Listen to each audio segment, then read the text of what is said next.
everyone, and welcome back to my new Model Barmy channel and part 3 of my latest micro build. So let's see what I've been up to. Okay, so what I've done now is these little Celotex bits that are going to be the rockery. I've now applied some plaster bandage to just sort of firm them up a bit. The only issue I've got now is there's quite a lot of gaps which I really do need to fill in. Now the issue with that is I'm going to have to be extremely precise with how I do that. So I think my plan will be to cut down one of my pipettes, and I think I'm going to attach that to one of my nitrile gloves and make a sort of piping thing.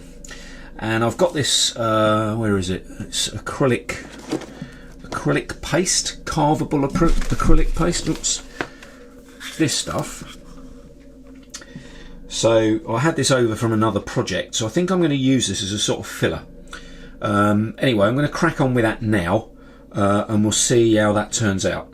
Right, so we've moved on a bit now, and I've now sorted out the rockery bits. So I've used some cork pieces to make it look like larger rocks, and some of my bird grit around it to create the rockery areas. I've also glued on the sort of paving slabs now. So I think the next task is to grass this area up.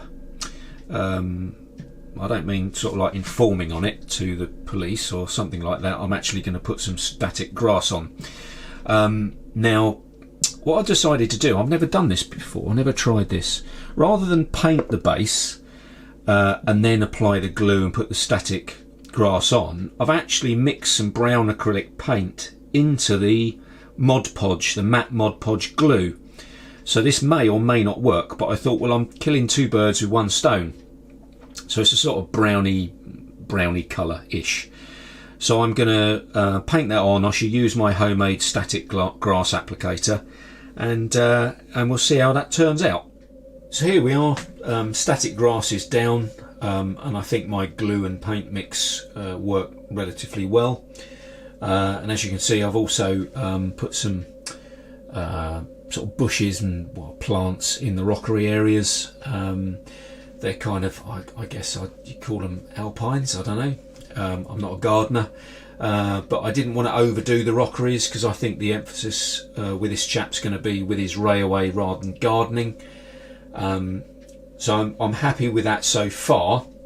I've left the oval part in the middle for the time being. I think that will probably be another rockery bit. I'm not quite sure yet. So I think now we'll turn our attention to making the house part at the end of the layout. So yeah, happy so far. And I'm back sometime later. So as you can see, I've now cut the front of the house out of foam board, and once again it's this stuff here. So just signage that I get from work. So my biggest problem was finding windows in 1/35 scale, which was a bit of a nightmare really, trying to find something suitable. So I got these laser cut, they're like a sort of card. So I've chopped them around a bit because that size didn't really work. So I've tried to give the impression of sort of opening casement windows. So yeah, that was fiddly. So that's done. And I've got two doors to make. I've kind of worked on the principle that this is going to be a sort of semi-detached house.